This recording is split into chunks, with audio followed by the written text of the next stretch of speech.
This is the Inkpulp Podcast. This is the Inkpulp Podcast. Comics, hip hop, life.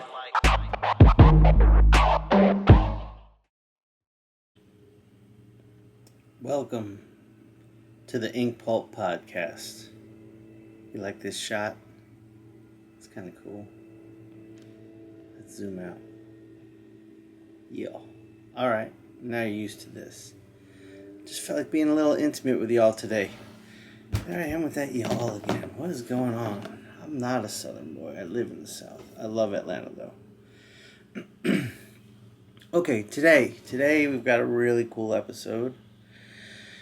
I'm joined by can I call you a co-host, Jim?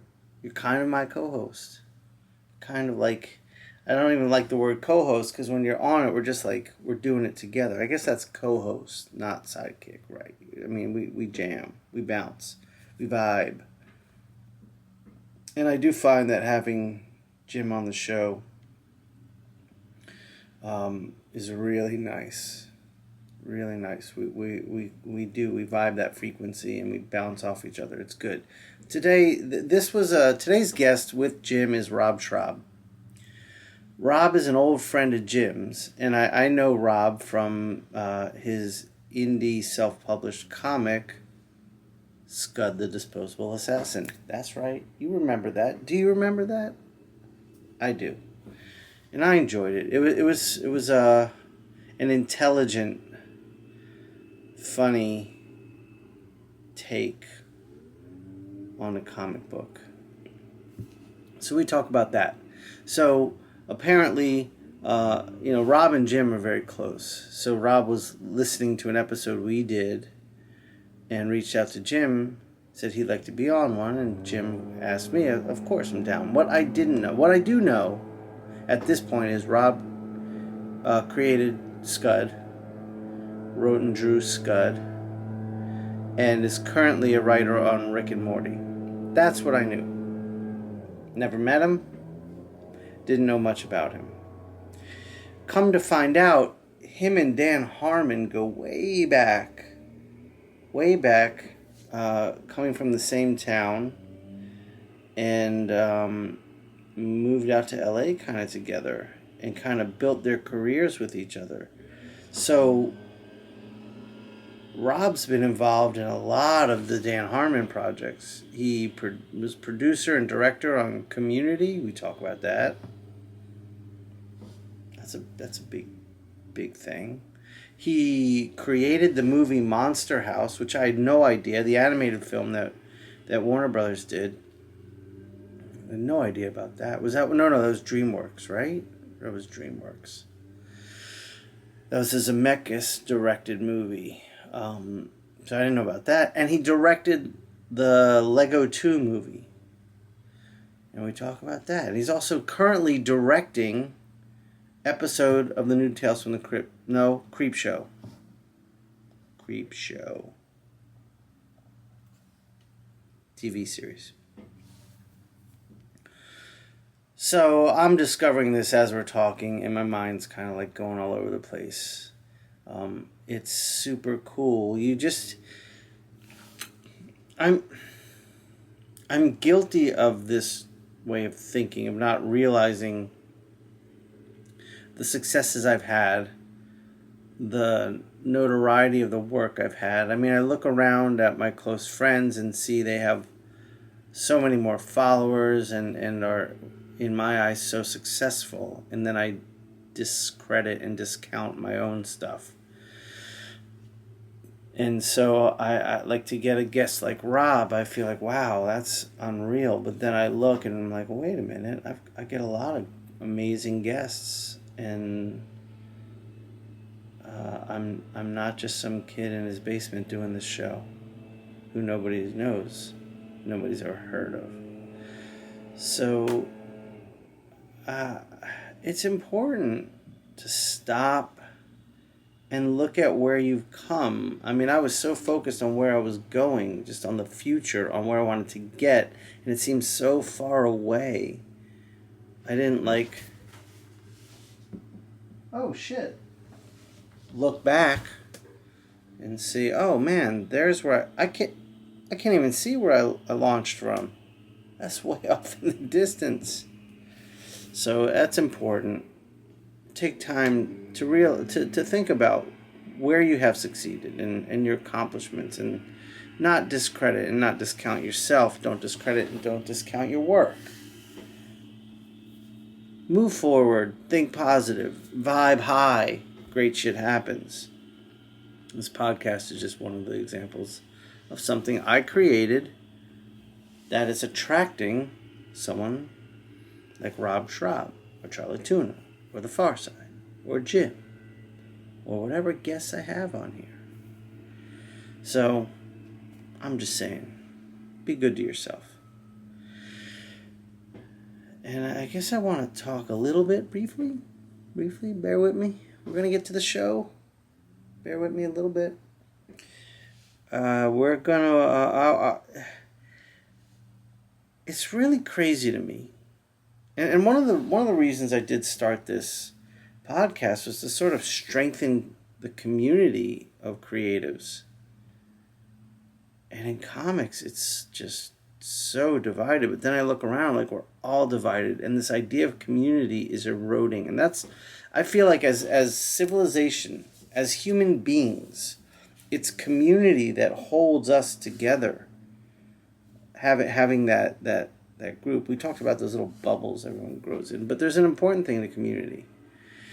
And one of the important things is it exposes you to ideas and beliefs outside of your own. We need that. We have to accept that. It's important to talk to people who don't think like you. We've gotten to a point where we just talk to people who think like us. Or think like me. And then I'm surrounded by a bunch of like thinkers. And it doesn't challenge myself to understand what I'm talking about. Because everyone believes in the same shit. And it's really important right now. Right now. Right fucking now. If you're liberal, do you have a conservative friend that you can talk to? Have a meaningful conversation with. And learn from each other. Not try to jam your shit in their face and them do that to you. Can we learn from each other? I mean, we got to get back to that. We live in a world where if fucking Bill Maher doesn't like comics, the entire comics community is up in arms. How dare you? He's entitled to not like it. He's entitled to his opinion of it. Love Bill Maher's show. Well, he can voice that opinion and it doesn't fucking irritate me. That's his opinion. He's entitled to it. And he has some valid points. We all gotta start listening to each other, man. It's just gotta happen. Or we're heading down a really dark path. I mean, we're on it right now. And look, it's politics aside. Like, let's just put politics aside. This fucking office right now, this president, thrives on keeping us apart. That's his whole jam. Fucking wake up. Let's talk to each other. Let's get a discourse going. Let's get him out. And let's heal the wounds. Is it possible? Is that possible? That's where I am. Are we fucked? Is it over? I mean, I'm an optimist, so I'm just going to sit here and hope it's not. I mean, we got some shit to fix. There's no doubt about that.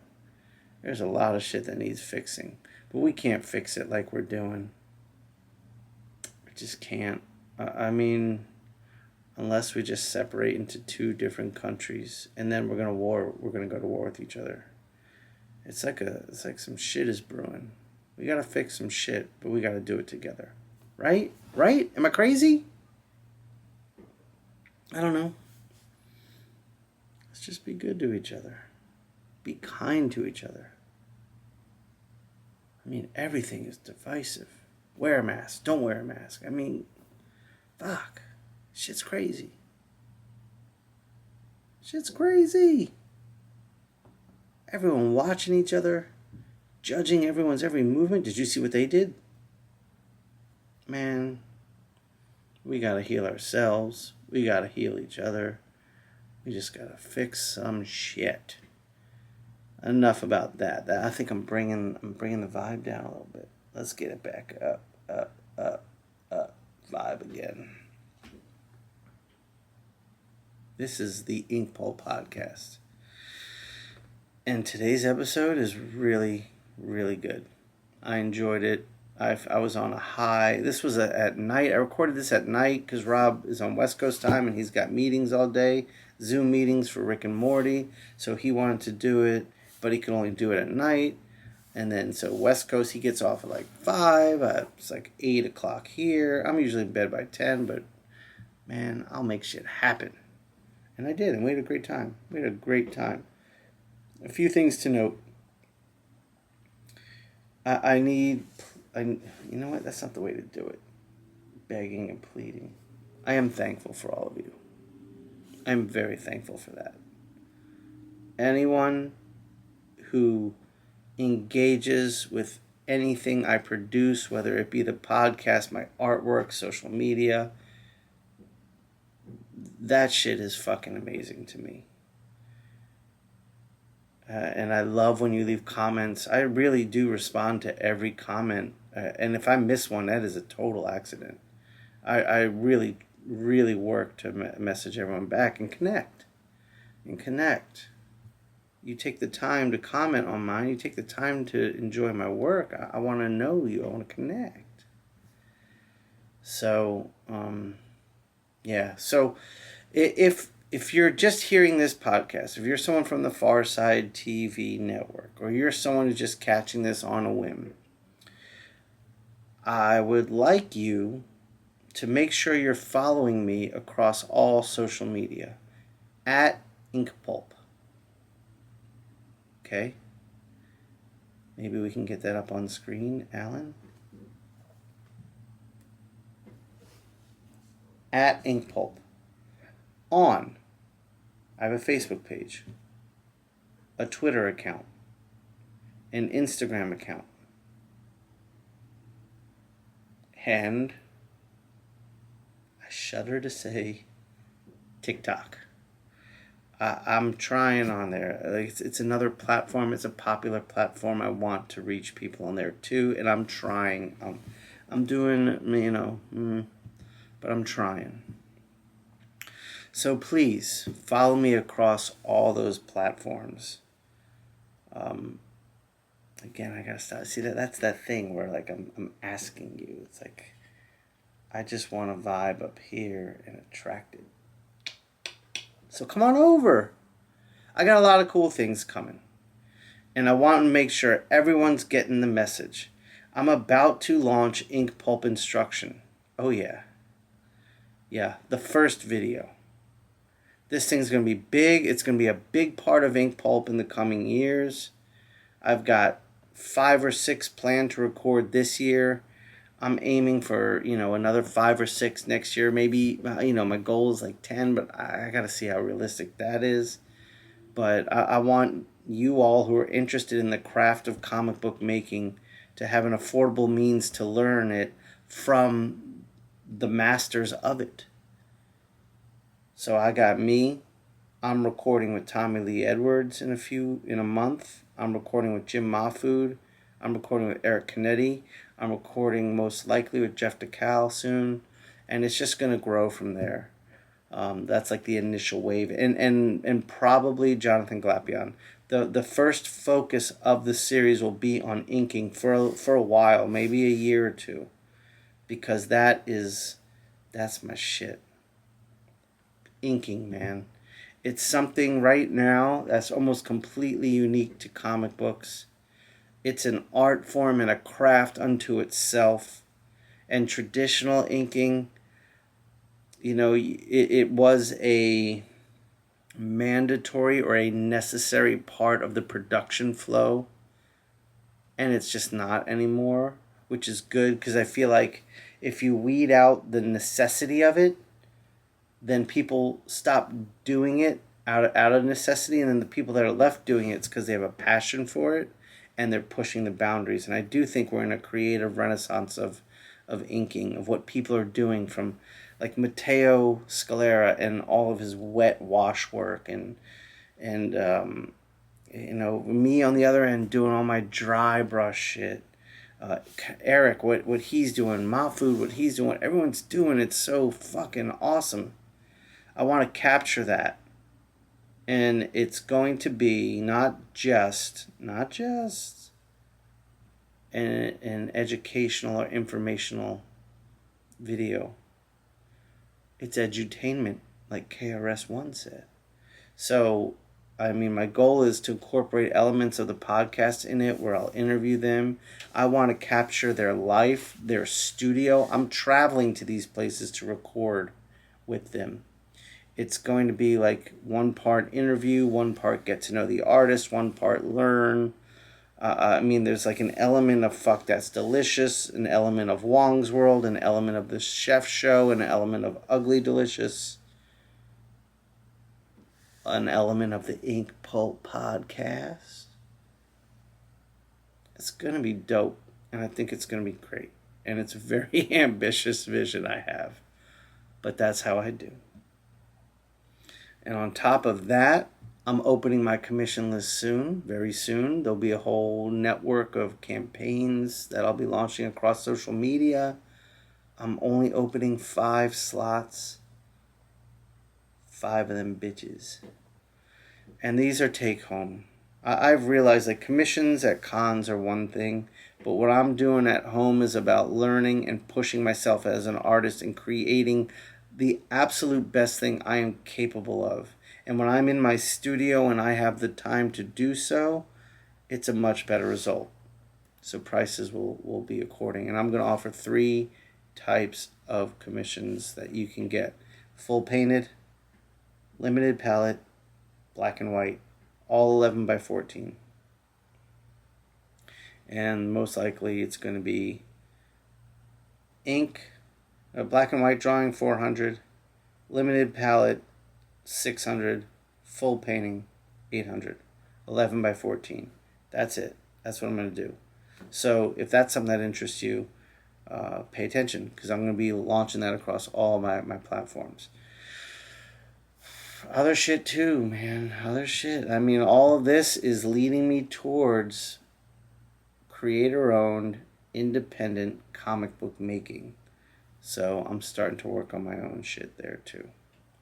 I'm going fully independent, and this is the way. I also got prints. I'm going to be making special limited edition prints. I got a wax seal made, like the old school motherfuckers.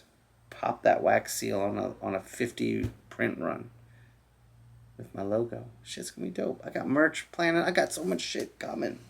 It's gonna be crazy. I'm excited. So please make sure you're following me across all my platforms and engage with me. I'd like to know about you. I'd like to know what you're enjoying, and all that jazz. I guess I have rambled on quite a bit. Thank you for sitting through this. Now, enjoy the Inkpulp Podcast. Old school comic book stuff for Creepshow. But we could save that for the recording. Yeah, okay, we're on. Jim, what you got there, buddy? Oh, guys. Oh, yeah. Well, first of all, we're with my old school homie, Rob Schrab, brilliant artist, director, writer, sculptor, voiceover actor, man of the century, puppeteer, outer space explorer. As you can see, I am the man of the century. So, Rob, thanks for joining us, dude. Yeah, thank you, Rob. I really appreciate it. Jim, is Rob who you were telling me about, whose studio was kind of almost in danger from the riots that were going on? Yes. So Rob Was it? I had no idea. Is that true? Were oh you? My God. Were you? I had friends in Burbank that were like in the neighborhood of your studio that thought that might be a neighborhood that would get hit. Shit. No, I had no idea. Like, I've been Okay. avoiding going there just because, look, I'm not leaving the house unless I have to walk the dog so the dog can take a shit. But I'm not, if I don't have to, I don't leave the house because Right. What do you call a coward when it comes to dying of COVID. I feel you, dude. I feel so like inept not drawing along with you guys.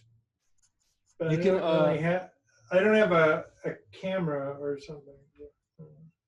It's fine. We've had people on who didn't draw either. It's fine. You've got a lot of good stuff we can talk about for sure. I got some stuff to show you too, and Oh, cool. I just got, yeah. So I will save that for when I get really boring, so I can do it right now. Rob, I had a question for you, dude, right off the bat, which is, when you were a kid, were you? I'm assuming you're a couple years older than me. I'm assuming you grew up with like the original Star Wars trilogy. Yeah. Were you obsessed with that kind of pop culture stuff? Oh, and, yeah. like comic books and. Oh yeah, it's the not comic books. I was into movies and animation and Dungeons and Dragons, and I loved drawing. I loved monsters. I loved horror. I liked sci-fi. Anything fantasy. I lived in Mayville, Wisconsin, which at the time was like 3,000 people. Oh wow! And it was like there was nothing to do, so you're always kind of like begging for an escape. And movies and TV were really it for me. I love and I kind of gravitated towards the unpopular. Like I was into Monty Python and Doctor Who, old school Doctor Who, and British science fiction, and like Jerry Anderson, Thunderbirds, and weird monster movies from Japan and low tech stuff. I loved building things. Oh, look at this. You guys doing Scud. Scud, dude. Love it. Look at that. So that being said, speaking of Scud, I find it interesting that I consider you to be, you're a storyteller. You write, you direct, you make stuff. It's interesting to me that how did you choose comics and Scud as your sort of debut storytelling format, or were you making like movies in high school and stuff? Or I was doing like stop motion animated like dinosaur movies, but okay, I had to borrow my my grandfather lent me his like Super 8 camera, and then eventually my parents bought me my own.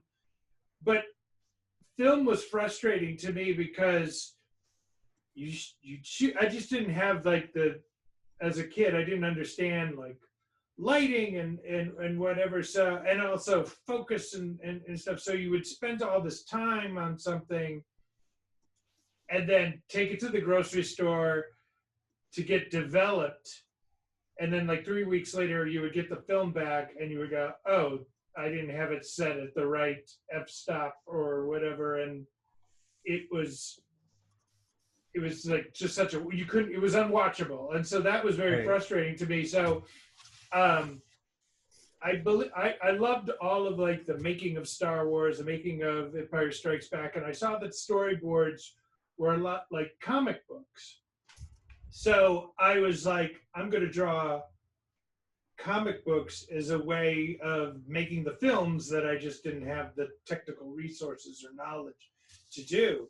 So so I would do that. So a lot of my comic books that I made as a kid in high school were more animation film based rather than comic book based. I was never a big fan of superheroes. I was always a fan of like fantasy and sci-fi and horror and all that other stuff. So Rob, did graffiti, like like hip hop graffiti have any influence on your drawing style?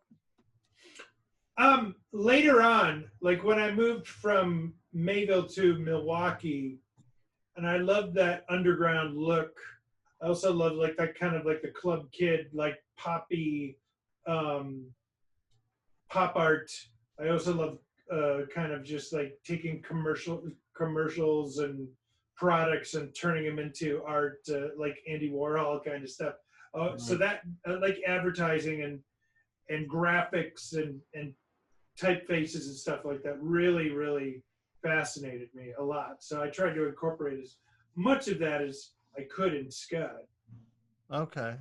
That's apparent. Like that's pretty obvious. Like Yeah. when I saw the Scud cover, I don't know if it was like issue 3 or 4 where he's holding the huge gun and just the word balloon that said "Your Mama." Yeah. I was like, dude, what is this? This is Yeah. this is something. This is something I have to know. And own. That same with me. That caught my attention too, for sure. Awesome. Yeah. Well, what I wanted to do, it was like during the early 90s when like the Todd McFarlane style was the it style. It was just so dense with detail. Right. And that's when computerized coloring started coming out. So everything looked really slick, but hyper detailed, just like really dense. And I wanted to go the opposite way with just big chunks of color, big graphic shapes, having a character that wasn't just like rippling with tons of muscles and chains and ripped capes and stuff, but just a very graphic, simple character, just to kind of it was like two things. I knew it just would take longer to draw that. So having a graphic, simple looking character like Scud would be faster, easier to draw, and also it would stick out. It would like on the shelf, just like you guys are describing in a great way. That it was like, oh, if you put like Batman and Spawn it on either side of Scud's gonna pop out because he's bright yellow, simple. That was always the goal. That's smart. That's all, definitely. That's great, man. And Which is different, which is way different from the comics I used to draw as a kid, because I always wanted to draw that a photorealistic style. I struggled with that all through art school. I went to the Milwaukee Institute of Art and Design, and I just wanted to draw photorealistic, and I couldn't. I just anatomy I was shit at, and I was terrible at just capturing it. Everything just had like this kind of cartoony thing that I was fighting, my whole like adolescent life, because I was told that cartoons that's kid stuff. That's not serious or whatever. That's not art. And I finally, like in my senior year of school, I was just like, fuck it. I'm just gonna what am I good at?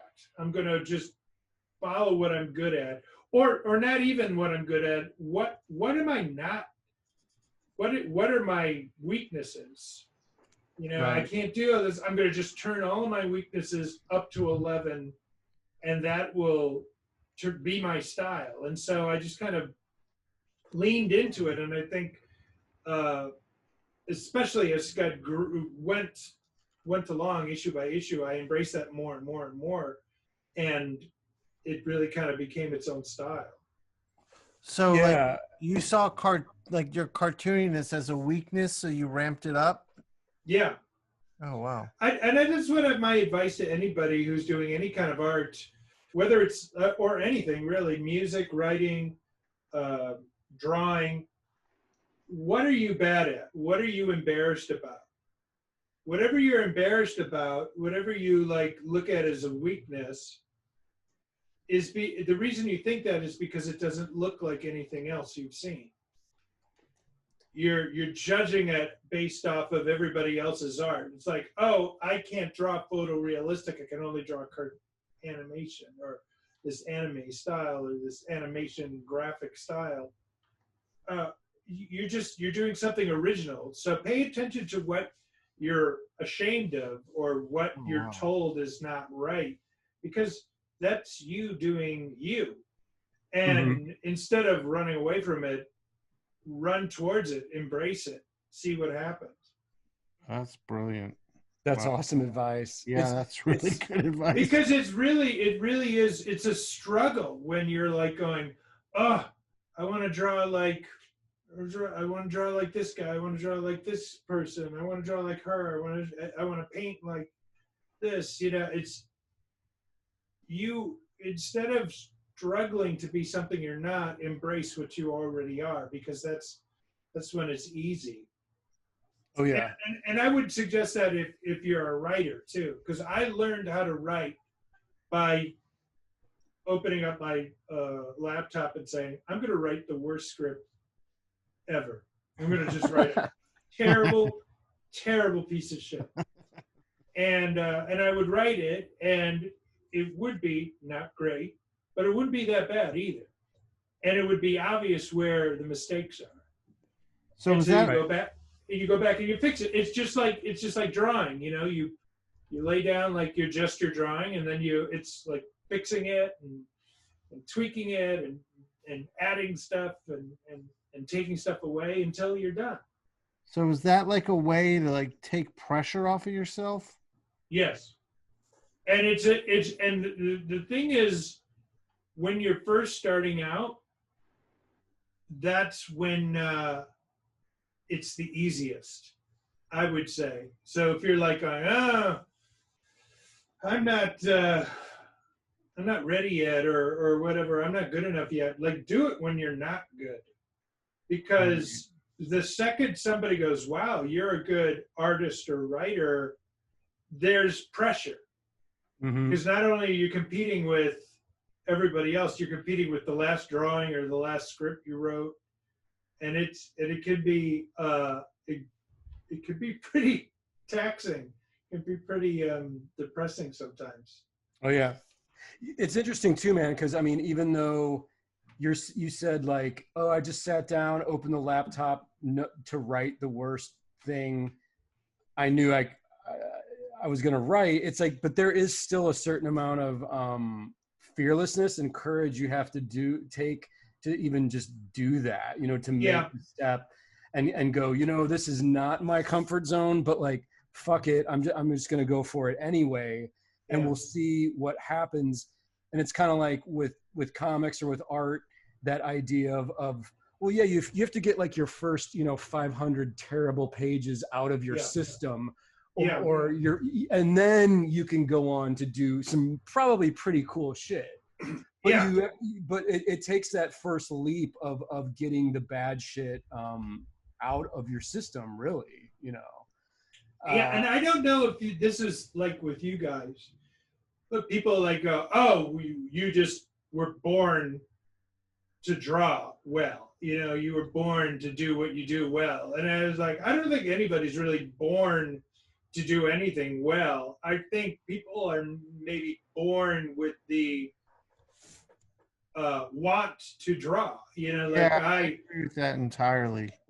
Yeah, because like I loved drawing even when I was bad at it. I loved writing when I was bad at it. And you just, the more you do, the better you get. And so if you're born with this natural like desire to want to create and be creative, and that might mean just because of genetics, your one side of the brain is more stronger than the other, or just like the influence around you. Like I said, I grew up in a small town with nothing to do, so the only thing to do was like television, watch movies, and that became I was like from a very early age going, I want to do that. I want to tell stories. I want to create things that people look at. Oh yeah.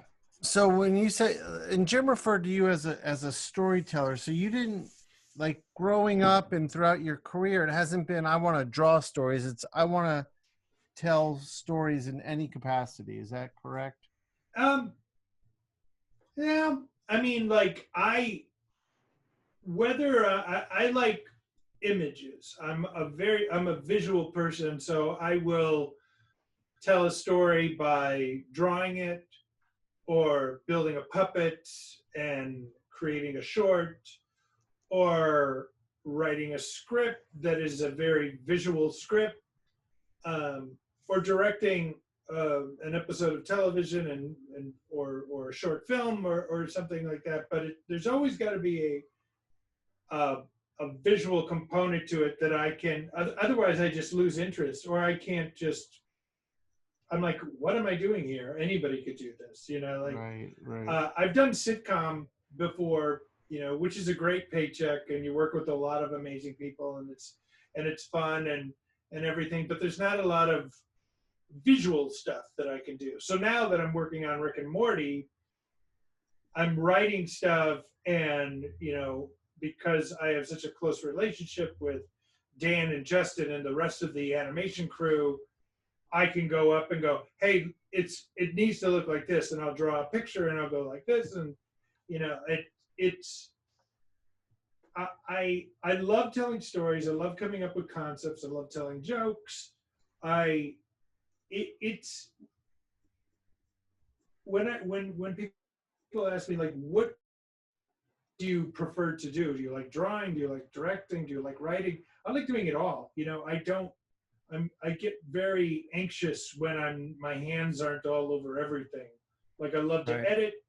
I love to build props. I love to be a part of it. And sometimes when you're a lot of the times when you're working on television, it's just, I'm not in the Editors Guild. I can't touch the editing software. I can't touch the computer, even though I have more experience than a lot of the editors I've worked with. Sure. And it's not allowed. And that gets really frustrating. Like, I have like panic attacks constantly where it's just like, it's impossible. I'm like, coming from a self-made, self-published background like Scud, I've always, when I've come up with an original idea, I've always took it from the ground up. Like, this is what it looks like. This is the name. This is what he's saying. So it's difficult to release control of that. But you got it. It's a collaborative business, and that's why I like animation, because at least there's time for me to go in there and talk to the artists, talk to the editors. But like, when you're looking on something like Creepshow, like the first season of Creepshow that I did for Shudder, like I directed an episode of that. It depends on the relationship you have with, like, I'm friends with Greg Nicotero, who's like the producer, and I just said, this is my episode, this is what I want to do, it's going to look like this and this and this.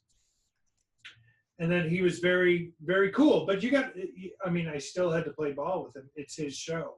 Right. So it's, I'm always looking for I'd love to be the Greg or the Dan or the Justin on the project where, you have the final say. But it's a process. You gotta pay your dues. Definitely. And digging this drawing, Jim, you blow me away with how effortless. Yeah, I know, me too. And how quickly you just kick this thing out. So Rob, you were joking about the 90s, like muscle detailed comics. And so just to fuck with you a little bit, I for some reason Scud does have muscle veiny. I don't know. Well, why. he did have like a big arm at one point too. Yeah, he had a human arm in a couple of the issues, right? I know. Yeah. Of course, I'm drawing the big muscle Hulk. Well, Hulk is supposed to have muscles. So Right. Before I forget, Rob, one last thing about Scud, or one last thing I wanted to ask you about. Scud did seem to have this level of success where, I mean, it was being featured in Wizard magazine all the time. And like, did you guys Were you surprised by that? Were you enjoying the ride? Was it like worth all the effort? Were you know what I'm saying? Like, Worth all the effort, yes. Did I enjoy the ride? No. Was I living in the moment? No. Because the thing about the comic book was always like, I'm doing a comic book to get an animated series. Like I'm doing it to get from the drawing into the camera. I wanted to make movies. I wanted to do that. So it was always kind of like, how long is it going to take before I can do that leap? right. And I always thought it was going to be Scud that did the leap, but it turned out to be all the other peripheral stuff that I was like working on, like Monster House or Heat Vision and Jack, and it's I wish I would have enjoyed it a lot more, but when it was there, but it was just like so much work. Yeah. The making we were bi-monthly, and it still seemed like every single hour of the day I was drawing, and it was never enough. Bi-monthly is still a shitload of work, and you were writing, penciling, inking, and zipatoning. Yeah, I had a friend of mine, Zach Rebecki, who did the zipatone. Okay. For a while, so to give me some kind of relief, and Harmon was doing a lot of the writing towards the end too. Yeah. But it's still, I mean, like I can't draw as fast as you are kicking. Like what you're doing right now would take me days to do. Right now, Jim, just because like a page would be from pencil to finish would be 12 hours. Sure. So 12 hours a day, 30 days a month. That's it takes you plus weekends. That's not taking off a weekend. Right. Because you take off a weekend, that's 8 days. That's a week, that's of work. Oh yeah. And also just because I was doing it not computer back then, I was drawing it. All analog. All analog. You had to get it to the printer. I don't know. There was something weird about like, if we don't get it by today, it's going to be a month late. Right. I don't know if you have ever experienced that, but it's been a long time, but I remember being like that last day was always like a heart attack. It was like a rush to FedEx to get it there on time, because if it didn't arrive the next day, it would be 2 months late, and when you're bi-monthly, you skip 1 month, that's 2 months, that's like an eternity. Oh yeah. And it just was so stressful and exhausting, and it just never seemed to get any easier. It never, that was the thing, it's like, it was like Groundhog Day. Every day was like, I'm drawing this thing again, and where's my Bill Tucci line at Comic-Con? Right. Bill Tucci's got a line around the block. I got a couple of stragglers here complaining that my book comes out. Wow, what a 90s reference point, Billy Tucci. Yeah. Oh my God. Bill Tucci was kicking my ass. I remember him coming to me like, for advice, like with like sketches of Sheen, like, what do you think about this? What do you think about this? And I was like going, yeah, it's good. You maybe want to try just doing it in black and white, maybe cutting down on some of the detail, I was just, and then he did everything opposite and became a huge success. That's hilarious. Okay, so I'm supposed to, I'm pulling out the check. Hold on 1 second. Hi, Kate. Okay. 'Cause I kept Do you need something, huh? No. Oh, okay. Rob's doing I'm in her office. That's it says yeah, you know, I mean, like Jim, you I think experienced success a lot more than I did in the comic book world, just because I always, you know, like I said, I never really courted popularity to a fault, you know, like I think if I would have took a little bit of that into consideration, I might have done better and maybe got a bigger audience. But Well, I mean, dude, you chose the most labor-intensive, complicated path, which is writing, drawing your own book on a bi-monthly basis. Right, and self-publishing it too. Yeah. I was always able to jump around from gig to gig, but I mean, the longest I ever committed to anything was like 6 issues of doing a series. So, I mean, you did how many issues total of Scrub were there? 20? 24. Wow. 24, but then there was like Drywall Unzipped, which was Drywall's origin, and then there was we did like a spin-off of the cyborg gangsters, Tony Tasty. It was La Cosa Nostra, where we did like about 8 issues of that, and that was just Harmon's book. That was Harmon and Edvis. Harmon and Edvis did that, Yeah. yeah. And when Never did you finished it. Did you met Dan in Milwaukee, right? Oh yeah. And Comedy Sports. How old were you guys when you met? I was 20. I just turned 21, and Dan was 19. Holy shit.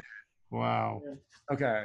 So we've known each other for a really long time. Like, we met each other doing stand-up in Milwaukee, being terrible stand-up comics, and then also people who were doing stand-up were also in the improv scene. So we joined Comedy Sports, which led us to the Dead Alewives, where we were doing sketch comedy, and that's where I met Peter Alberts, and then he became the producer of Scud, and we kind of took off from there. That's awesome. And then you guys moved to LA when you got was it Oliver Stone options? Yeah. Oliver Stone. Yeah, we did. Oliver Stone optioned Scud to be made into a live action movie. I remember that. And that was my baptism by fire, because I was like, oh, here it is. This is what I've been waiting for. I finally get to have my stories be a part of it. And I just didn't know how the business worked. You know, like, we moved there and everybody at Oliver Stone's company was like, why did you move here? And I said, oh, to help out with the movie. We got optioned. We're going to be making a movie. And just because you get optioned doesn't mean anything. Right. And we thought, oh, I'm going to write the script. No, you're not going to write the script. We're going to get somebody else. Okay. So it turned out to be a very stressful thing. And eventually, you know, also the video game came out at the same time.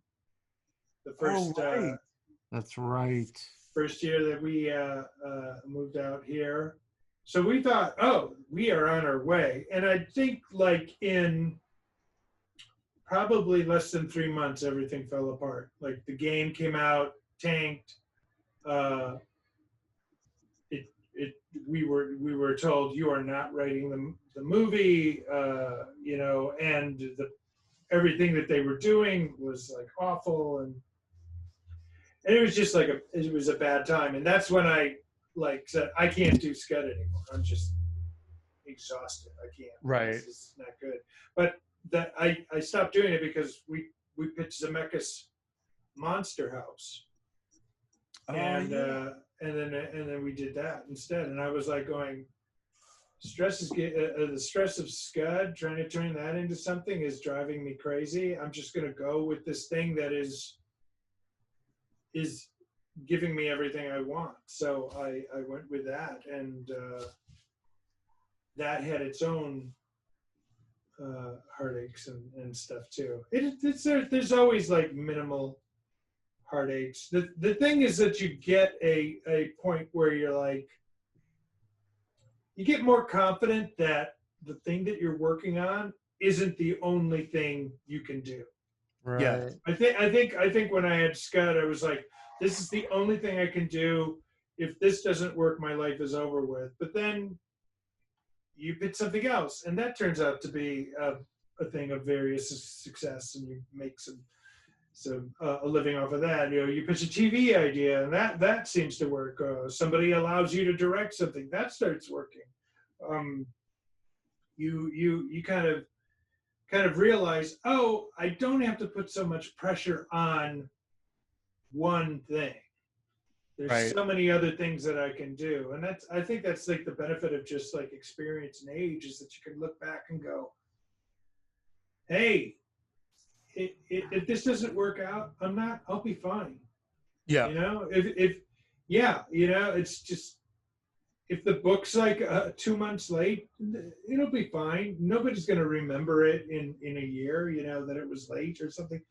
So all those things that you were so stressed out about, you trade them for different stresses. Right. There's always some kind of a stress, like the pandemic, like the election, like the sure. grown-up stuff that we have to deal with. Rob, before, sorry to interrupt you, Sean. No, go ahead. Before you got on, Sean and I were talking about Robot Bastard. Yeah, that's what I was gonna That's go like one of my favorite things ever. Oh, Did you man, make that and with the intention of like trying to shop it or sell it, or did someone? I did, yeah. I shot. MTV wanted to do a series Shit. at Okay. one point.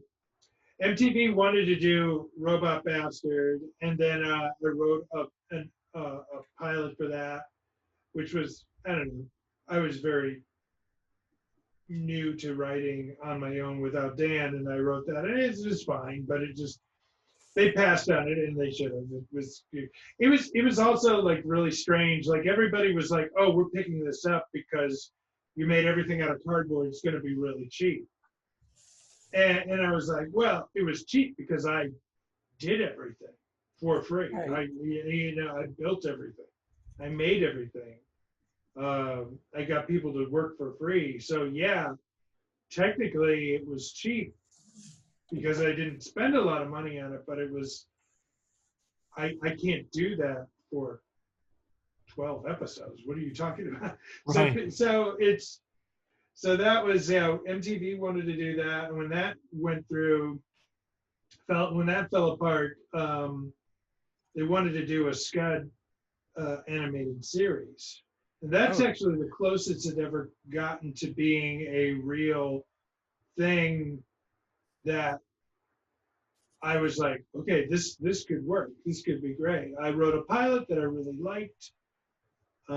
We were auditioning voice talent. Like people like Ron Perlman and Kurtwood Smith are coming in to read for Spider God, and Wow. Ron Perlman read for Spider God, and he kicked ass. He did amazing. Holy shit. Oh, that's Yeah, it was like right after Hellboy, and he even said to me, he's like, hey, because he's big ass Ron Perlman, he goes, "Hey, this is a long time coming for you. Congratulations." And I was like, "Do you know my work?" And he goes, "I don't, but my kids do. And they love it." And I was like, "Oh my God, That's this cool. is great." Yeah. And then like a week later, they said, "You know something? We never really got permission to move ahead on this, so we're gonna just put a pin in it, and we'll come back to this in a week." And then we never came back, because this happens a lot. The people on top who like optioned your product get fired. New people move in. They go, Right. "What is this stuff?" They move out, and then that's when MTV wanted to. They said, "We want the new Aeon Flux," and they said, "Scud is definitely the new Aeon Flux." I was like, "Yeah, That's the point of it. But the new people came in and go, no, we don't want to do animation. We want to do reality TV. Dude, that's like, the same. That's the exact same thing that happened with us with the Disco Destroyer thing. Like we did that.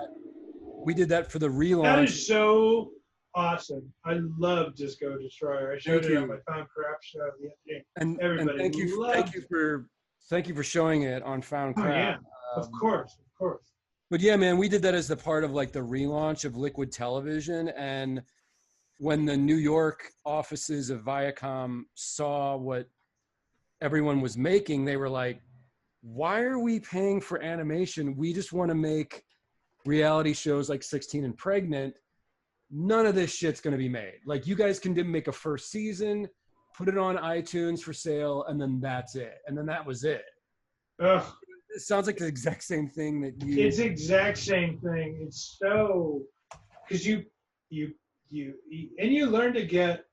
I don't want to say get jaded, but you get a, like...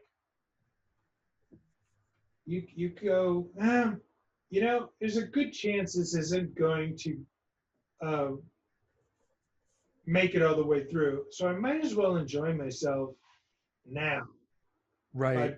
But, meeting good people, and doing good work, and use it just as a process to get better at your craft. Like every time I've gone through the pilot phase so many times, and I just have gotten better and better and better at it. Still don't have a show, but I mean, I think I could write a decent pilot if I had like the right idea that I know would work. Right now, I'm just enjoying myself on Rick and Morty. That's awesome. And you build a thicker skin with every project you do. Yeah. Sean, when I interrupted you earlier, what were you I was just gonna ask about Robot Bastard.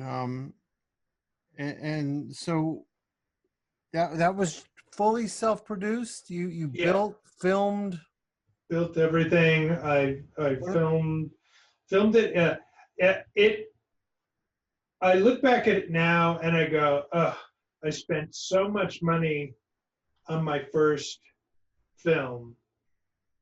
Whereas, and it's good. I think it's fine, and it's cool, and it does a lot of really interesting things. But I think my best stuff was the 101 stuff that I did like afterwards, where I was just like, fuck it, I'm going to take a bunch of shit out of the garbage and build like these puppets and make this little show in my living room. And that, I think, is way more entertaining than the really expensive shot on film Robot Bastard. But you got to do that. You got to follow your passion. I wanted to do it on film. I wanted to build everything. I wanted to do it. It was a great experience. And I love it that my first film is called Robot Bastard. I think that's great. Oh, dude, there's so much heart in it. I love it. And it was awesome, like, living in LA when 101 was first. Oh, it was the best. Really happened. I got to see all that stuff, like, firsthand. The first one I went to, man, is when you guys still had it at the Thai food restaurant. Yeah, that was like Tim and Eric are there, and the Lonely Island, and Jack Black. Like it was a real happening. It was really cool. I look back at those days and going, wow, I really enjoyed myself. Like I was really like in the shit. I was like going, this is what I want to do more than anything. Like I want to build, write, draw, like whatever I'm good at, I'm going to put it under one umbrella, which was the stuff that I did. Explain to me what is it, 101? I'm not familiar with this one. Oh, Channel 101 was like a monthly film festival that Dan Harmon and I created, where we would ask like 12 people create a pilot, like a little miniature TV pilot that's like 5 minutes long, has a premise, title sequence, something that could be done episodic. And we're going to show it in front of a live audience, and then the live audience is going to vote which 5 of the 12 are going to come back next month, so you can see a second episode. Oh, awesome. So it was kind of designed to be competitive, but also light a fire under your ass, because we would make shorts and stuff for ourselves, but we would never like do them consistently. So I said, well, let's do a monthly show, and let's make it episodic, because people were already doing like these little like pre-Funny or Die kind of things where they were like, it's just shorts, it's just funny shorts, and I go, Right. that'll be fine, but what I really want to do is create stories. I think that came from just being in comic books, like a continuing story. And Harmon did Laser Fart with Dave Hartman, and then he did Computer Man with Jack Black, and I did Twigger's Holiday and Ringwald and Molly and Thriller Chiller Theater. Twiggers is one of my favorite things you've done. Yeah, it's so good. It's pretty fun. I learned a lot about everything doing that. I was just like going, I'm just gonna do my dream of doing everything. And the thing about it is like when I started doing all that stuff with Channel 101, all of the stuff, because I was shooting on video, it was all immediate. So all of the stuff that I wanted to do and try when I was making these Super 8 movies, which would turn out out of focus and shit, and you'd find out 3 weeks later it didn't work, I was able to do it in real time. I was able to shoot it, that didn't work, fix it, adjust it. So I was like kind of living my 13-year-old self all over again. And Awesome. I was making everything I ever wanted to try. And it was really, really a fun time. I was really addicted and obsessed with it for quite a bit. And that led me to directing quote unquote real stuff, like with the Sarah Silverman program. Oh yeah. Yeah. Sarah would show up at Channel 101 occasionally. Yeah. We're seeing her there, and you and Dan got the opportunity to co-create her show with her. Yep. And you were directing. You got me a gig doing yeah, twice. What did you do, Jim? I did the Rob got me a gig. I did the mural in the coffee shop set where her and her friends hang out. Oh, I remember. And I did like a little logo of this girl character, this little space girl that wound up on the menus and coffee cups. And what's crazy, Sean, is I painted the whole mural at a real location, and then that location was miserable for you guys to shoot at, right, Rob? Yeah. It wasn't air conditioning. It was hard to. It was too tight. So it turned out when we got picked up for the second season, we actually just built the set. So we had you come back and do another mural. Yes. Which is and I got to, which I didn't mind doing because I felt like with the second mural I could make changes and yeah, get it better, Right. That's awesome. But yeah, man, it's those opportunities that LA presents are sometimes, magical things will happen, you don't know what's going to happen next. And there's so much talent that came out of 101. I mean, the Lonely Island guys, they all got hired and went to New York and worked at SNL. Mm-hmm. It's pretty crazy to see all that. Rick and Morty was a Channel 101 show. It was originally called Doc and Marty. And then eventually they turned it into Rick and Morty. And it was, it just came from that. And I think Drunk History originally was going to be a Channel 101 show, but it was too long. And then, so they used it as a pitch on Funny or Die or something like that. I don't remember. But there's, a ton of people, really great people, some of my best friends. And I met Kate at 101. Kate Freund, my wife, my lovely Yes. wife. You were there. You were there the night that we met. You're on camera. Because I Kate was came there. to interview everybody. Sean, Yeah. Rob's wife, Kate, was working as a journalist and was at one of the 101 events interviewing Rob and Dan on camera in this loud nightclub, basically. Like 101, the event ended and we're all at the bar hanging out, drinking, people are drunk. And then she winds up grabbing me and interviewing me about Rob. Yeah. I'm like red-faced and drunk. I'm like, Rob's a genius. Like, and then Rob and her stay in touch, wind up dating, and then they got married. It's fucking amazing. Oh, that's amazing. Yeah. And then at your wedding, you guys showed the footage right from that night. Yep. It was really, it was It's like a pretty. meta It's pretty incredible that the first time we met each other is on camera. Yeah. Yeah. We still have that. You gave us that that portrait, or not portrait, but that drawing. That's still in our bedroom. Oh, which drawing was that? You gave it the one you gave us for our wedding present. Oh shit! It's Okay. beautiful. It's great. Yeah, that was a great wedding, dude. It was crazy. Dan Harmon officiated, made it completely about him. But it was very good. It was very Dude, good.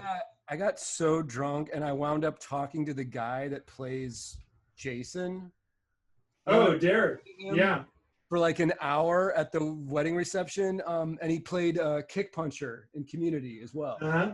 And you did the Kick Puncher comic. Yes. Yeah.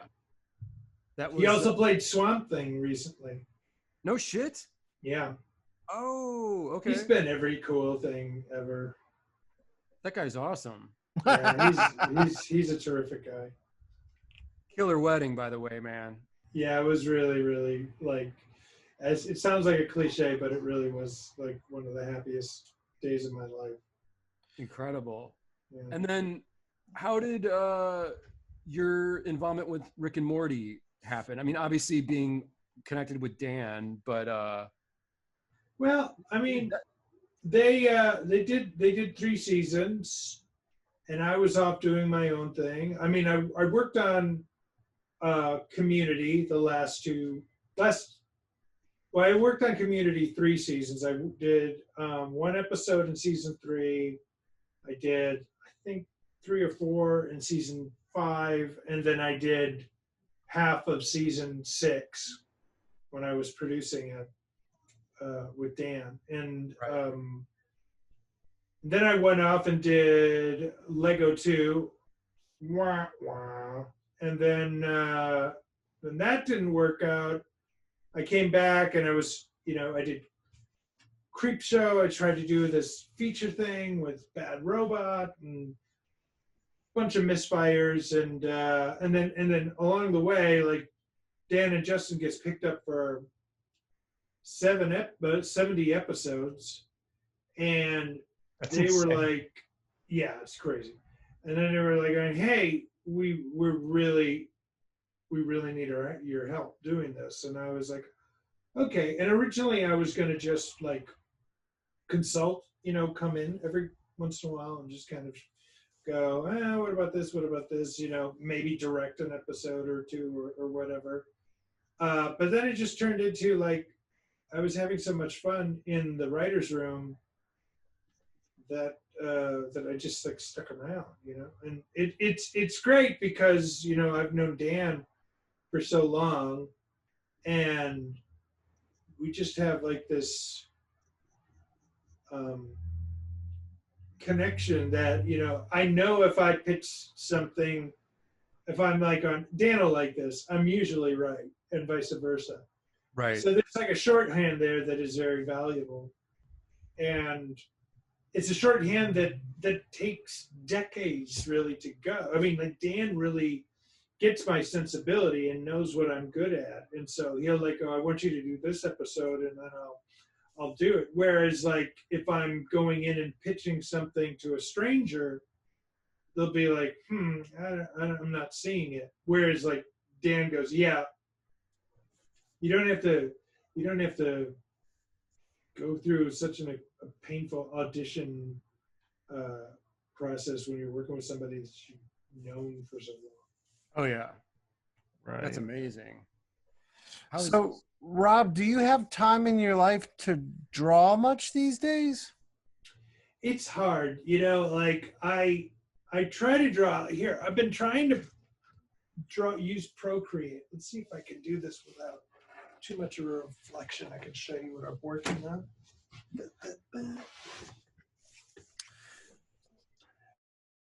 But it's difficult, like I go through points of, yeah, I love this, I gotta draw, but does it get you down when you don't have time to draw? Does that get to you at all?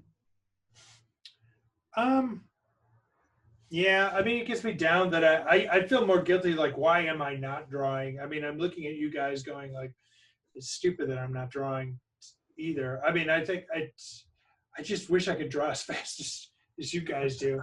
But this is like the kind of stuff that I'm doing. I'll do like Medusa oblongata. Oh, that's awesome. Nice. Which is just like I had an idea. Oh, what if like your brain unspooled and like it's like Medusa snakes. And that was in Procreate, you said? In Procreate, yeah. I've been doing like this kind of stuff. Let's see if you can. Oh yeah. Okay, that's awesome. I've been doing it on Instagram, but how can I get that? That's great, dude. Yeah. Are you enjoying working strictly digital, Rob? Yeah, I actually enjoy doing digital art more than just the analog version of it, just because this is actually the best case scenario, because what you can see is I'll draw like on a notebook, Right. but then I'll enhance it with like Procreate. Let's see if I can get the layers down here to show you what I'm talking about. That's cool. So, Jim, I assume you and Rob connected on like 80s B movie horror movies Yes. early on. Okay. So I'll do that on, like, I drew this like in the Rick and Morty offices. Like, I'll just grab a bunch of like highlighter markers and pencils and stuff, and I'll draw something like close to that. But then I'll like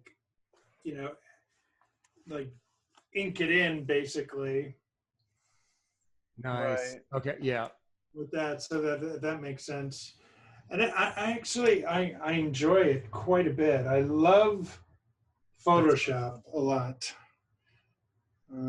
But yeah, I mean, I'm sorry I interrupted you, Sean. No. I was just curious if going down the like 80s wormhole of B horror films. I'm wondering what you guys must have connected on early. That guy's great. That guy's awesome. Just kind of a Lovecraftian kind of dig on That face, man. character. That's another thing I wanted to ask you about, Rob. What Sean's talking about, which is your found crap series. Oh yeah. Oh, that guy's awesome too. That guy's great. Yeah, I've always been obsessed with like weird clips. I mean, did you go to the Found Crap shows during the Cine Family days? Yes. Yeah. Yeah. Oh yeah, you did. You went to my birthday party when I showed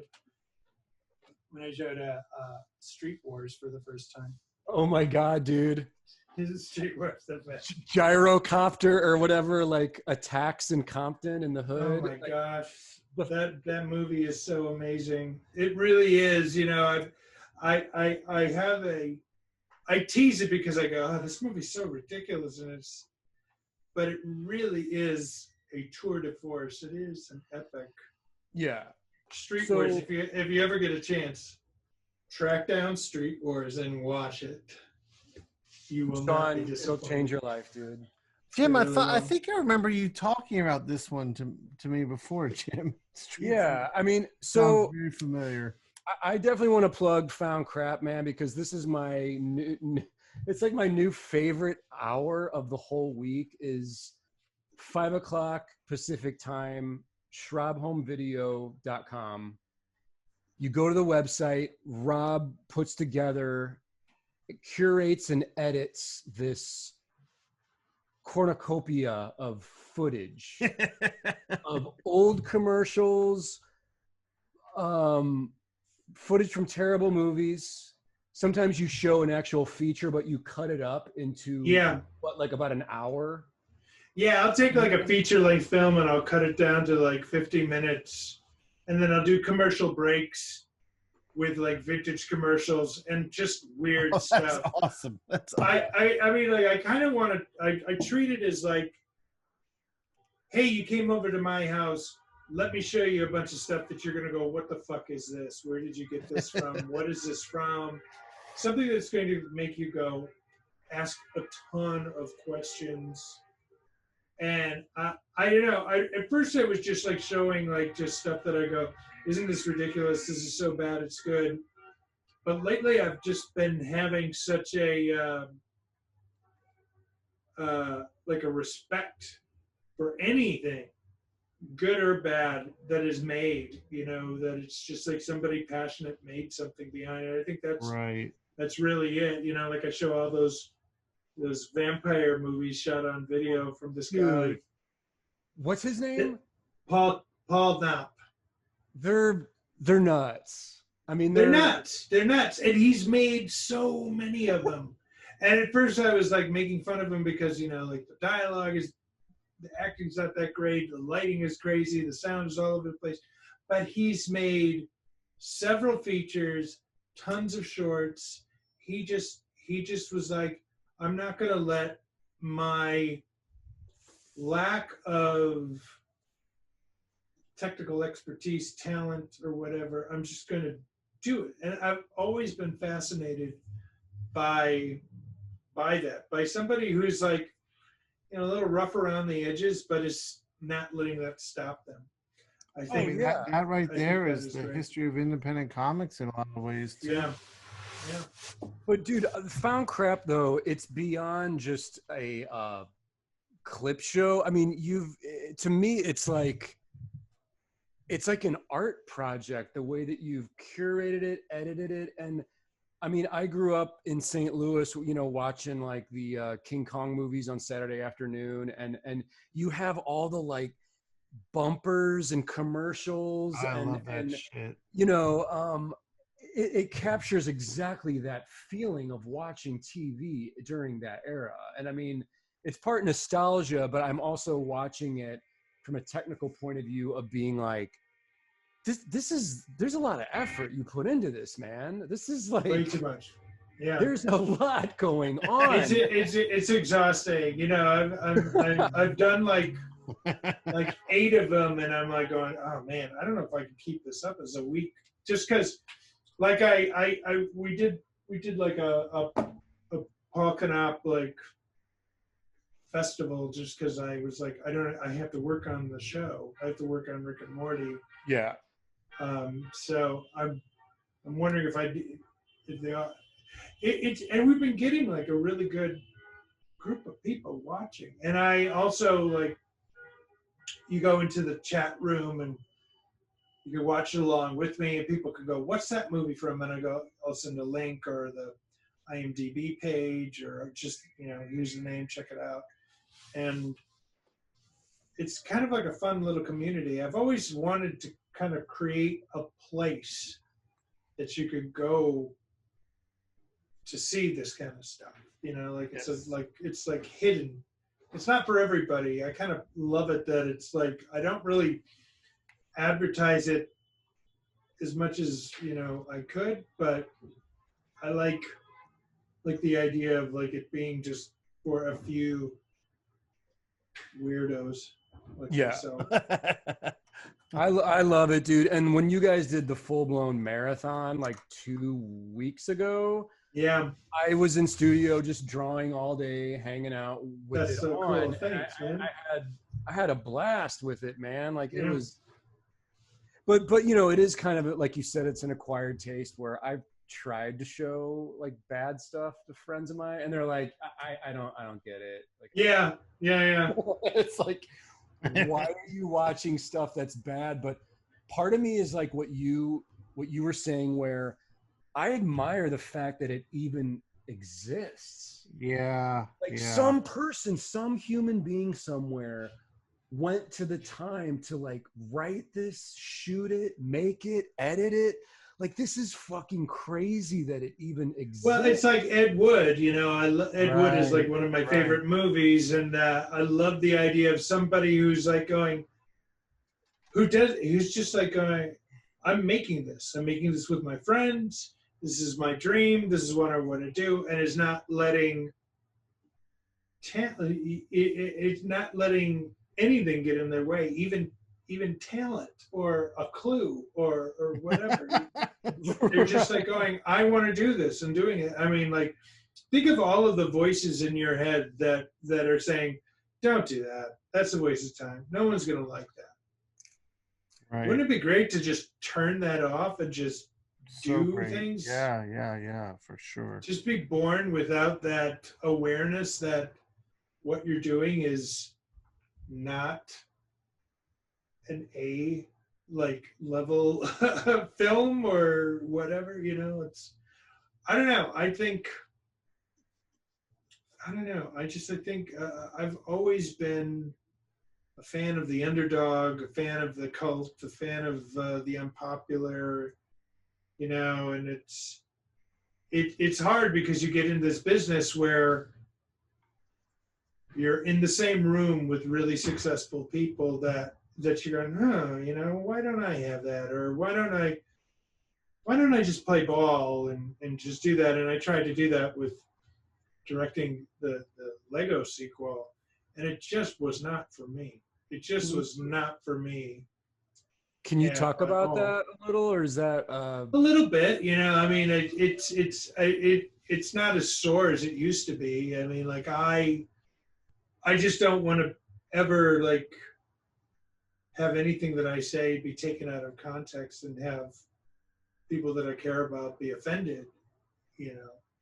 sure? People who took a big chance, you know, giving me a shot.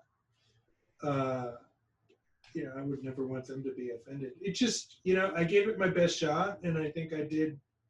I set it up to be as good as it possibly could be. The thing is like, it just was kind of destined to not really ever work, because the movie came out and it wasn't as big of a success as the first one. And I think that's just, it was destined to be that because it's the second one. You know, Right. it's hard to capture lightning in a bottle. You're kind of set up to fail right away unless Did the you have circumstance. Did you have anything to do with the first one, Rob? No, nothing. I just worked on the second one, and I was there about almost 2 years, I think, and then I took off. Wow. So 2 years, and then it just didn't work out. Yeah, I met so many awesome people, and I learned a tremendous amount. How did you get involved with the second one?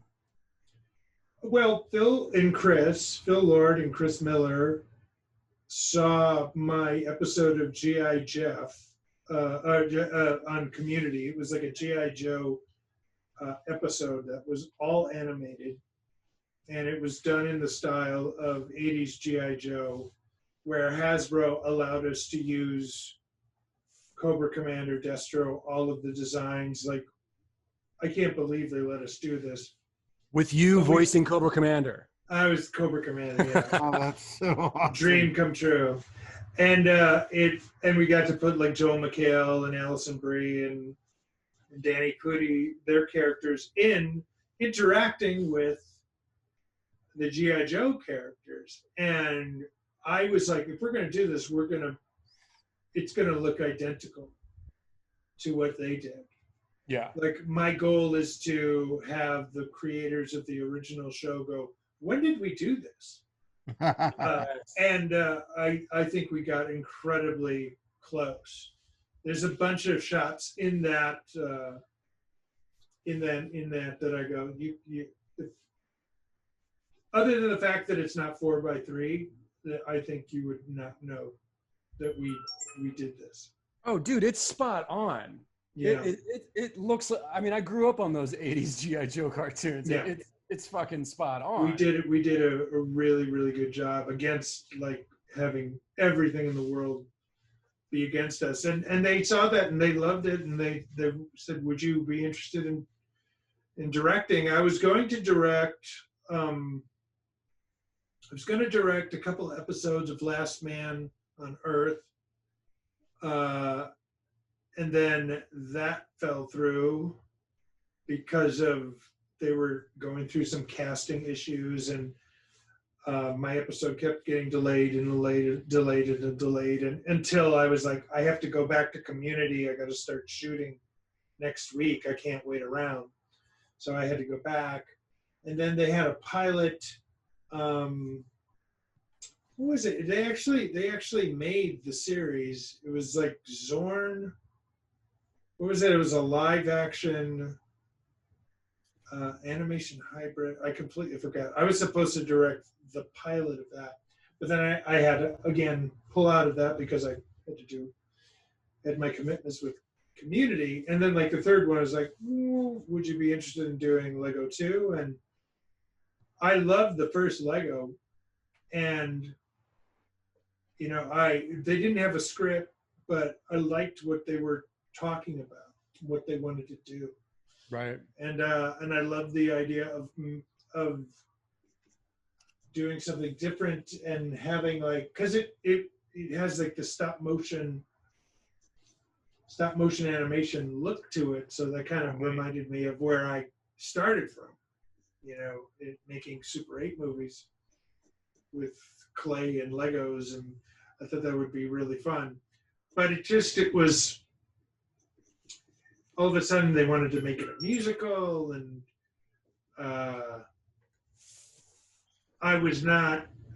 It became like the first one was made like in this bubble where everybody was like, it's going to be a commercial, and they didn't.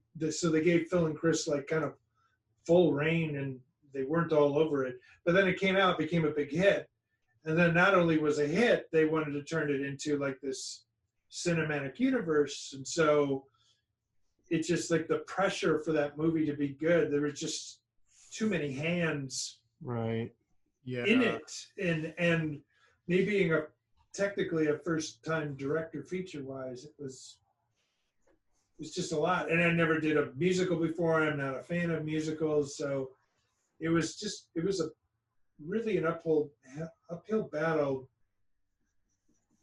But we had a lot of really good intentions, and I had an amazing group of people who I really enjoy working with, and I've stayed friends with them, and it's great. And I've stayed friends with Phil and Chris too, but it was just not my scene. It really wasn't my point. I remember like the head of Warner Brothers at the time, looking after a screening of the latest animatic that wasn't that great, and he said to me, is this really the movie you want to make? And I remember thinking to myself, no, you know what I want to do? I want to do something like Creepshow. Right. And then cut to 2 years later, and I'm on the set hanging out with Tom Savini and Greg Nicotero with Jeffrey Combs directing That's Werewolves. Yeah. And it's like, because I love Creepshow, because it's like horror and comic books and bright colors and stuff. So it was like, I remember going, what am I doing here? This isn't. I kept falling for the the lie that your representation like kind of tells you. It's like, yeah, you get to do that kind of weird stuff, but do this Lego movie first, and then you'll get to do Evil Dead. Right. And then it was like a moment of clarity when he said that. I was like going, if this movie's a success, nobody's going to be going, why don't you get a bunch of your friends and go out to a cabin and blow up some zombie heads? Right. Nobody's going to be saying that. They're going to be saying, how would you like to do the Captain Crunch movie? Right. And the money's going to be not amazing, but too good to say no. And then you're just going to get stuck in this loop of just doing things that you would never cross the street to see. And that's Now, just Rob, my thing. Rob, would there be a way to combine Captain Crunch with Creepshow? That's the question. Can we do Yeah. I mean, that's a good idea. I mean, that's a good thought. I mean, like, you ever see this? You've seen The Stuff, right? Yes. So you could do something like that, like if the cereal comes to life and eats you, That'd be amazing. something like that. Let's Any kind of product, commercial bastardization or horror based off of commercialization is terrific. I Yeah. love that idea. let's say that idea is copyright Rob Schrab right now on Copyright Mahfood, Schrub food. Yeah. I should show you this. Have you guys heard of Death Burger? Have you followed Death Burger on No. Instagram? I love his Check this stuff. out. Oh, Check out shit. this. I got this today. Is that Look at- that's the art book? That's the art book. It comes in like this VHS sleeve. Oh, that's beautiful. It's so good. His Sean, guy. Sean, you got to follow Death Burger, dude. Oh my God, that's gorgeous. Yeah. Isn't that amazing? The color is just so good. There's comes with stickers and maps of this. He's created like this really kind of, what is it, like Frank Darrow hard-boiled like world. Oh, Jeff Darrow. Jeff Darrow, yeah, sorry. I love Look his at- stuff. Oh, Look at looks that. great. Isn't that amazing? It's so gorgeous. The colors. Did you just order that off his website, Rob? Yeah, I just said, I kept looking at it. I think Mike Diva, actually, our friend Mike Diva, Yes. said you got to check out his book. And then I went on his site and I was like, oh shit, I'm gonna get this.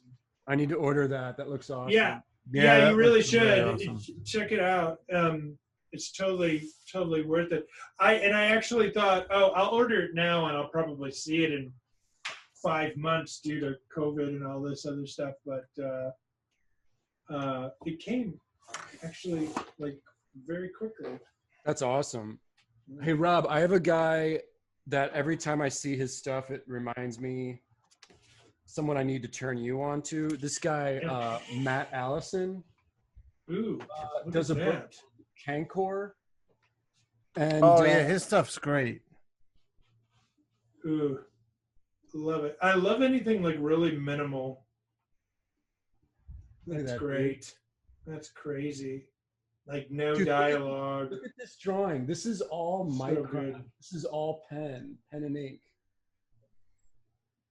Ugh, Totally so jealous. psychedelic, robot, weird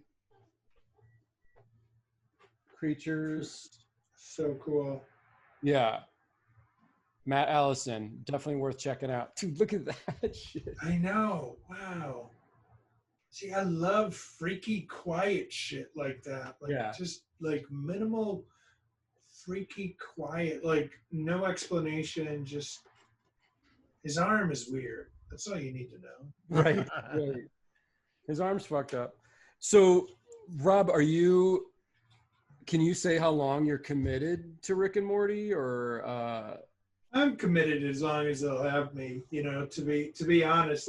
I'm hopefully going to be going back to, I'm writing another episode of Creepshow for season 3. They haven't even shot season 2 yet because everything got shut down, and they shoot in Atlanta, That's where where the I live. governor says, you don't have to wear a mask.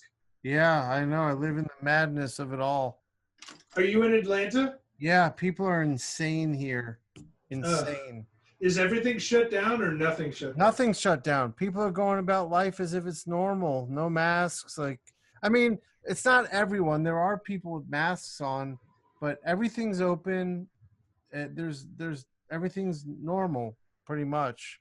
What is the COVID numbers there?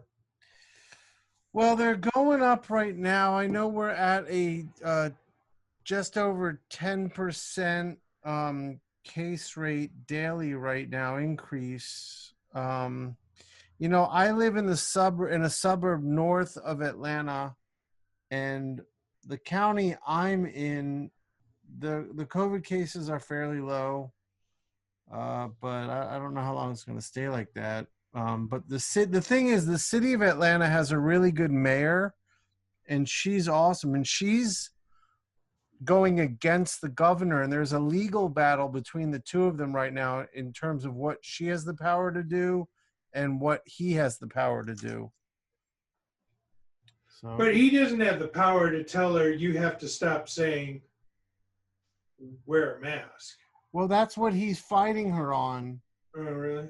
Yeah, he's suing her. Like, basically, the governor is suing the office of the governor is suing the office of the mayor right now. Really? Yeah. I really don't get it. Wow. It's okay. crazy. I'm sorry, man. Yeah, it's not. And then, you know, school's starting up for my kids in 2 weeks. My daughter starts college and my son starts high school. And my county is the only county left in the state of Georgia that is still having in-person class. So we're assuming that will change before school starts. Wow. Yeah, I don't know when. I'm trying to remember where we shot Creepshow first season. Don't remember the area, to be honest. You know, you get picked up from the airport and they throw you in a hotel Right. for a month and then you go home. But I loved it. I loved being on that set. I loved working with everybody. One of my favorite stories ever is when I met Tom Savini, which I was just like, I was going to ask you about that. oh, it was so great. Because I get off the plane and I'm getting my luggage and I call and they said, when you land, text this number to tell the driver you're going to, when you're ready and the driver will pull around to pick you up. So I get my stuff and I text him. I go, hey, I'm ready whenever you want to come. And he goes, do you mind waiting another 10 minutes? The other director just landed. And I was like, oh, who's the other director? Oh, Tom Savini. And Wow. my brain explodes. I'm just like, holy shit, Tom Savini, Dawn of the Dead, Creepshow, Tom Savini, Sex Machine, Tom Savini. And I'm like having a heart attack. Like, I'm like, I think I might even went to a bar and got a shot. Like, I think just because I'm so nervous. Because I've met like my heroes before, and it's either gone like Joel Hodgson and we become really good friends, or it goes the other way where I make an ass out of myself and they avoid me every time they see me. So he comes down and I go up to him. I was like, hey, I'm the other director. Once you get your bag, I'll go text them and get the card. And he's okay. And him and his wife are lovely. They're great. And we're driving back and we're talking the whole way. And he's just a chatterbox. He's just like wants to talk about stuff. You know, he's just he found out like, oh, I'm also friends with Bobcat Goldthwait too. I did video with him. I was long ago. I was like, and we just kind of started talking, and eventually I started texting Harmon. I like going, I'm in a van with Tom Savini right now, and we're hitting it off. And he goes, "You're never coming back, are you?" And I'm like, "No." But it was really great. And then we got Jeffrey Combs, the reanimator, to be the main bad guy in my episode. Awesome. We got Kid Cudi to be in my episode. Who? Shit! You did the Kid Cudi episode. Yeah, he's a Scud fan. So I know he's a big fan of horror. So I said, hey, why don't we try getting him? You know, and then I just like wrote him. I mean, I'm friendly with him. I wouldn't say we're like best friends, but I text him every once in a while, and he said, shit, you're doing Creepshow? I love Creepshow. I want to do it. And sent him the script. He loved it. He came, knocked it out. I love Kid Cudi. Really fun. That's awesome. Yeah. Oh man, he's such a nice guy. He's such a great guy too. Really fun to work with. Everybody was really fun to work with. And we had like the best werewolves that you could get for TV. It's just for movie. They were like movie level werewolves. Yeah, man, it looked great. Did you design, like, did you do drawings of all that stuff, Rob, and then hand it off to people, or how did the? Yeah, I did some drawings, you know, but we all were going from the same source material. I said I want to see the 3 iconic werewolves in one setting. I want to see Lon Chaney, Wolfman. I want to see Rob Bottin, Howling. And of course, I want to see Rick Baker, American Werewolf in London. Yes. 4-legged werewolf. And everybody kind of go, okay, within reason. I mean, we get sued copyrights or whatever, but we'll get the silhouette. And they just nailed it. And one of my favorite things happened is like I was at a Christmas party and Rick Baker happened to be there, and we started talking to him, and I'm a friend of his daughter, and his daughter, like Veronica, told him earlier, like, Rob did Creepshow as werewolves. He did like American Werewolf in London, like references, and he's like, oh, I loved your episode. It was yours was like my favorite, I think. And I'm like going, oh shit, you can't do better than that. No. Having Rick Baker say that he liked your Creepshow. Yeah, dude, you won. Like, you can die happy. Yeah. I don't need to do anything the rest of my life. Yeah, but it was really, really, really a special time. And I hope to do it again. It's just it's scary now being on set. Sets are filthy. Right. Sets are really, really gross. You're like, I can't imagine being an actor, being caked up with makeup and being like close to strangers, trying to be intimate, and it's a terrifying place, especially with disease going around. Like to think it's ever going to come back to any kind of normalcy. Scary. It's too bad. Very strange. I mean, luckily, man, you're doing animation right now. I mean, animation is thriving right now. Yeah. It's we'll see what happens. No one knows what the hell's going on anymore. Yeah. So it's yeah. No, I loved seeing your Instagram photos at that time, man, when you were on set, because I was just like, oh shit, it's Rob with Tom Savini. I know. It's oh my god. There's full blown like werewolf. I was like, he must be in heaven right now. I really, really was. Yeah. I really, really was. It would have been great. I wish they would have been able to shoot it here in town. Because then I just would have, I probably would have been a jerk about it. I would have said, hey, Jim, gotta check this out. Oh, for sure. I would have had people like hanging out all the time. They would have said, you gotta pack it up. Yeah. It's man, you did it though, dude. That's huge. It's amazing. Yeah, it really is. Yeah. Yeah, I'm Well, such guys, I think I better take off. I gotta finish. I got a script to do, and I also gotta make dinner too tonight. Okay, dope. But I'd love to come back and do some stuff sometime. Maybe Yeah, I'll draw. we'll definitely get together again and do it. That'd be great. Let's Yeah, do yeah. it.